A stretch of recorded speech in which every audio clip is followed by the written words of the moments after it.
ইসলামী আন্দোলন বাংলাদেশ 101টা খুনের ভিতরে একটা খুনেও তাদের জড়িত নাই কথা ঠিক কিনা?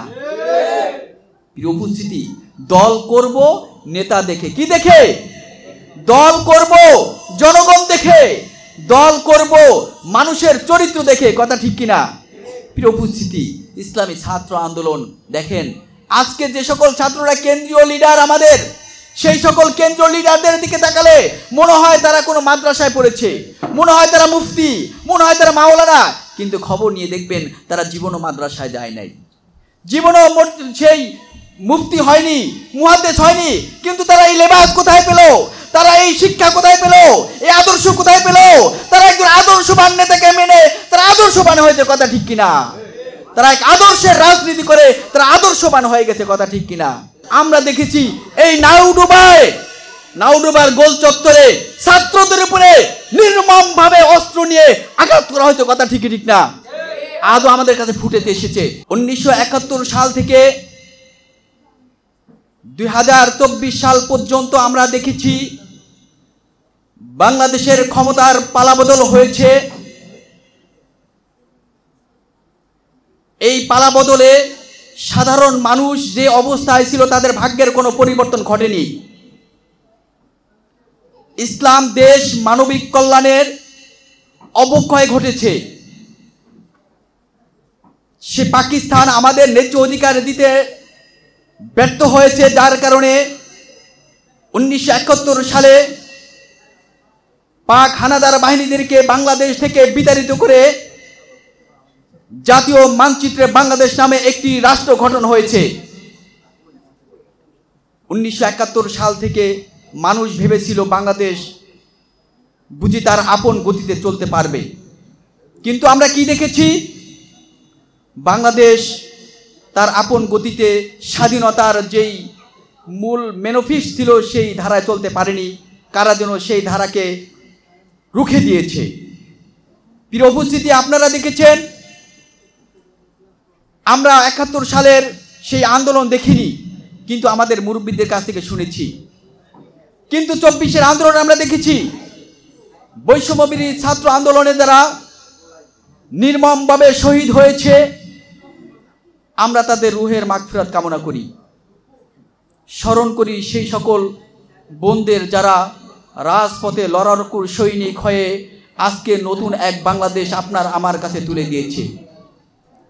সেই ছোট্ট শিশুরা যারা যুদ্ধ করতে যায়নি, তাদেরকেও জীবন দিতে হয়েছে এই বাংলাদেশ বিনির্মাণে, কথা ঠিক কিনা? মুগ্ধ, সে পানি বিল করেছে,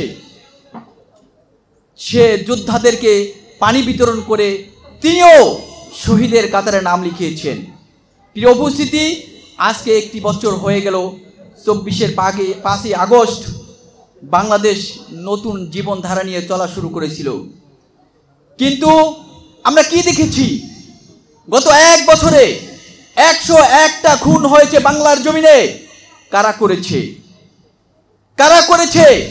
প্রতিবেদনে দেখা যায় অমুক দল করেছে 92%, অমুক দল করেছে 22%, অমুক দল করেছে 5%, কিন্তু ইসলামী আন্দোলন বাংলাদেশ 101টা খুনের ভিতরে একটা খুনেও তাদের জড়িত নাই, কথা ঠিক কিনা? প্রিয় উপস্থিতি, দল করব নেতা দেখে, কি দেখে? দল করব জনগণ দেখে, দল করব মানুষের চরিত্র দেখে, কথা ঠিক কিনা? প্রিয় উপস্থিতি, ইসলামী ছাত্র আন্দোলন দেখেন, আজকে যে সকল ছাত্ররা কেন্দ্রীয় লিডার আমাদের, সেই সকল কেন্দ্রীয় লিডারদের দিকে তাকালে মনে হয় তারা কোনো মাদ্রাসায় পড়েছে, মনে হয় তারা মুফতি, মনে হয় তারা মাওলানা, কিন্তু খবর নিয়ে দেখবেন তারা জীবনও মাদ্রাসায় যায় নাই, জীবনও সেই মুফতি হয়নি, মুহাদ্দিস হয়নি, কিন্তু তারা এই লেবাস কোথায় পেল? তারা এই শিক্ষা কোথায় পেল? এই আদর্শ কোথায় পেল? তারা একজন আদর্শবান নেতাকে মেনে তারা আদর্শবান হয়েছে, কথা ঠিক কিনা? তারা এক আদর্শের রাজনীতি করে তারা আদর্শবান হয়ে গেছে, কথা ঠিক কিনা? প্রিয় উপস্থিতি, আমরা ওই রাজনীতি করি যেই রাজনীতির নেতা ভালো থাকবে। প্রিয় উপস্থিতি, আপনাদেরকে আর একটা এই নেতার আমি বৈশিষ্ট্য আপনাদেরকে বলি। বরিশালে যখন আমাদের নায়েবে আমির সাহেবের উপরে আক্রমণ করেছে, তখন তিনি যদি একটা হুকুম দিতেন যে এর প্রতিশোধ নিবে, তাহলে বরিশাল মাটিতে রক্তে রঞ্জিত হতো, কথা ঠিক কিনা?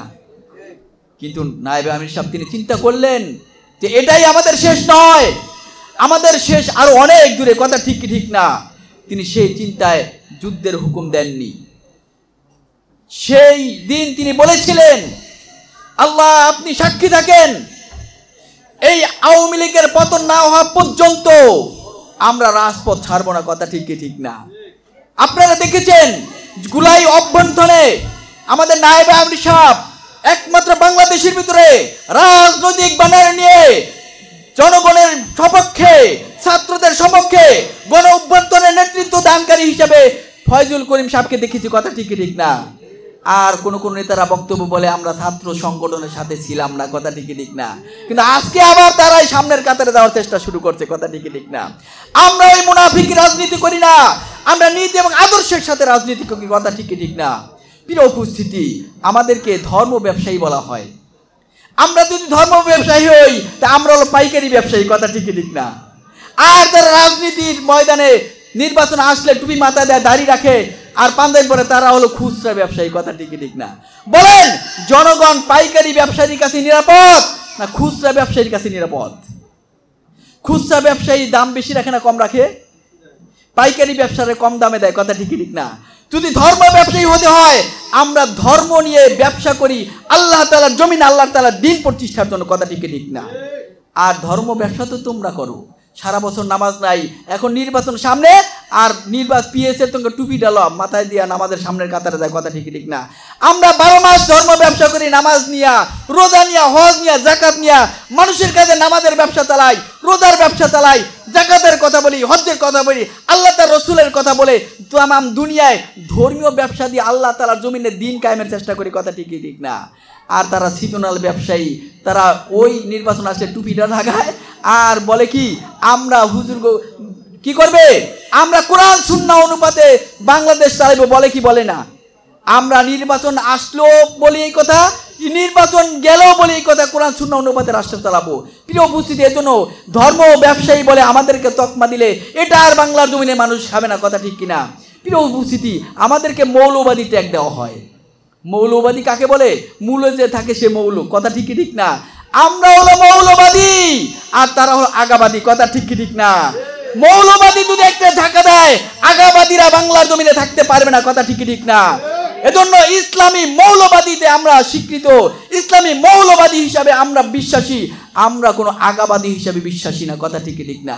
প্রিয় উপস্থিতি, জায়গায় জায়গায় আমাদের এরকম তকমা দেওয়া হয় যখনই তাদের ইসলাম, আমি বলেছি একমাত্র ইসলামী দলগুলি এখন বিরোধী শক্তি হিসাবে এসেছে, আর যখনই বিরোধী শক্তি হয়ে এসেছে তখন তাদের নানা দোষ ত্রুটি খুঁজে বেড়াচ্ছে, কথা ঠিক ঠিক না? কোনো জিনিস না পাই এখন জিজ্ঞাসা যে ফয়জুল করিম সাহেব কি শিক্ষিত মানুষ, বলে কি বলে না? অমুকে কি শিক্ষিত, এই শিক্ষার ট্যাগ লাগাচ্ছে। প্রিয় উপস্থিতি, আজকে যদি শিক্ষার কথা বলেন ফয়জুল করিম সাহেব বাংলার জমিনে 1 নাম্বার শিক্ষিত, কথা ঠিক ঠিক না? আমাদের অধ্যক্ষ ইউনূস সাহেব বাংলার জমিনে জেনারেল শিক্ষিত, কওমি শিক্ষিত, কথা ঠিক ঠিক না? আর আপনারা যাদের এমপি বানাইছেন তাদের বাংলা পড়তে দাঁত ভাঙ্গা দেয়, কথা ঠিক ঠিক না? তারা কি বলে, মাননীয় ব্রিজ আমার একটা স্পিকার লাগবে, বলছে কি বলছে না? এটা কি বানাই বলতেছি? আজকে গুগলে সার্চ দেন, সংসদ ভবনে কারা বলেছে মাননীয় ব্রিজ আমার একটা স্পিকার লাগবে? এটা কখনো ইসলামী আন্দোলনের জনগণ বলবে না, কোনো নেতাকর্মী বলবে না, কথা ঠিক ঠিক না? কারণ তারা শিক্ষিত, কথা ঠিক ঠিক না? প্রিয় উপস্থিতি, আর বাংলা পড়তে দাঁত ভাঙ্গা গেছে। গত নির্বাচনে যারা এসেছে, কথা ঠিক ঠিক না? নির্বাচনে এসেছে 5 ক্লাস 5 পাস, এমপি হয়েছে, এরকম ইতিহাস আছে কিনা? কিন্তু ইসলামী আন্দোলন বাংলাদেশ আজকে সারা বাংলাদেশ ঘুরে দেখেন, 300 আসনে সিট যদি দিয়ে থাকে, 300 আসনের সবাই কামেল পাস, সবাই মাস্টার ডিগ্রি পাস, সবাই দাওরায়ে হাদিস পাস, সবাই মুফতি, কথা ঠিক ঠিক না? প্রিয় উপস্থিতি, এজন্য ইসলামী আন্দোলন বাংলাদেশ যদি 300 আসনে সিট দেয় তারা সবাই শিক্ষিত, কথা ঠিক ঠিক না? প্রিয় উপস্থিতি, আর একটা জিনিসের ব্যাপারে আমি কথা বলে শেষ করব, যে বর্তমানে পিআর পদ্ধতি নিয়ে কিছু মতানৈক্য রয়েছে বিভিন্ন জনের কাছে। পিআর পদ্ধতি হলে সকল সংগঠনের দায়িত্বশীল নেতারা সংসদে থাকবে, কথা ঠিক ঠিক না? সারা বাংলাদেশে যদি 1% কোনো দল ভোট পায় সে 3টা সিট পাবে, কয়টা সিট? 3টা সিট পাবে। এই 3টা সিট নিয়ে যদি সংসদে থাকে, বাইরে মারামারি থাকবে? বাইরে মারামারি থাকবে? আমার নেতা যদি সংসদে থাকে, বাইরে মারামারি থাকবে না। মানুষ কি বলতো যে আরে ইসলামের দলে ভোট দিয়ে লাভটা কি, ভোট পয়সা দেব, বলে কি বলে না? কিন্তু আমরা এইবার বলতে চাই, ইসলামের দলে ভোট দিলে ভোট পৌঁছবে না, আর যেইটা পিয়ার পদ্ধতি দিলে একটা ভোটও পৌঁছবে না। কারণ পিয়ার পদ্ধতিতে সকল ভোট গণনায় আসবে, কথা ঠিক ঠিক না? আর যদি বিগত দিনের মতো নির্বাচন হয়, 5,000 পায়ে একজন এমপি হয়েছে, 4,999 পায়ে ফেল করছে, যে এমপি হইতে পারে নাই। এই বছর যদি পিয়ার পদ্ধতিতে নির্বাচন হয়, তাহলে 5,000 লোকে যেরকম নির্বাচন সংসদে পাঠাইতে পারবে, ঠিক একইভাবে 4,999টা ভোটও গণনা হয়ে অন্য জায়গা থেকে প্রার্থী সংসদে যাবে, কথা ঠিক ঠিক না? এজন্য আমরা পিয়ার পদ্ধতি ব্যতীত নির্বাচনে যাব না, এই ঘোষণা এসেছে, কথা ঠিক ঠিক না? আগামী সংসদ নির্বাচনে পিয়ার পদ্ধতি চাই কি চাই না? আমরা ঝিমেই গেছি অনেকক্ষণ কথা শুনে। আমরা সকলে বলি আগামী নির্বাচনে পিয়ার পদ্ধতি চাই কি চাই না? আবার বলি চাই কি চাই না? বাংলার জমিনে নির্বাচন দিতে হলে পিয়ার পদ্ধতি দিতে হবে, কথা ঠিক কি ঠিক না? আমরা কোনো জনগণের ভোট বৃথা যেতে দিব না, কথা ঠিক কি ঠিক না? প্রিয় উপস্থিতি, সব মাকড়ার দেখা শেষ, হাত পাখার বাংলাদেশ। বলেন সব মাকড়ার দেখা শেষ, সব মাকড়া দেখা শেষ। আবার বলে সব মাকড়া দেখা শেষ। ইসলামী আন্দোলন বাংলাদেশ আগামী জাতীয় সংসদ নির্বাচনে হাত পাখার বিজয় হবে, এই আশা ব্যক্ত করে আগামী নির্বাচনে হাত পাখার সমর্থন করবো তো ইনশাল্লাহ। প্রিয় উপস্থিতি, ছাত্ররা আগামী দিনের ভবিষ্যৎ। এই ছাত্ররাই 24 এনে দিয়েছে আমাদের। ও ছাত্র ভাইয়েরা, তোমরা ঝিমিয়ে পড়ো না। আবার যদি 24-এ ডাক দেওয়া হয়, তোমরা যেতে প্রস্তুত আছো তো ইনশাল্লাহ? প্রস্তুত আছো তো ইনশাল্লাহ? হতে পারে আবার 24-এ ডাক আসতে পারে, কারণ যেইভাবে এখন চলতেছে মনে হয় আর একটা গণ অভ্যর্থন হবে, বৈষম্য আবার তৈরি হচ্ছে। বৈষম্য রুখে দাঁড়ার জন্য আমরা দেখেছি এই নাউডুবার গোল চত্বরে ছাত্রদের উপরে নির্মমভাবে অস্ত্র নিয়ে আঘাত করা হয়েছে, কথা ঠিক ঠিক না? আজও আমাদের কাছে ফুটেতে এসেছে। প্রিয় উপস্থিতি, নাউডুবার ছাত্ররা সাহসী বীর পুরুষ। আমরা আবার আহ্বান জানাবো, আগামীতে এই বৈষম্য দূর করার জন্য নাউডুবার ছাত্রদেরকে আবার জেগে উঠতে হয়। কারা কারা প্রস্তুত আছি? নারায়ে তাকবীর, নারায়ে তাকবীর। ইসলামী আন্দোলন বাংলাদেশ জিন্দাবাদ, মৌলবাদী জিন্দাবাদ। আল্লাহ তাআলা আমাদের সকলকে ইসলামের উপরে অটল থাকার তৌফিক দান করুন, আমিন। ওয়া মা আলাইনা ইল্লাল বালাগ। আসসালামু আলাইকুম ওয়া রাহমাতুল্লাহ।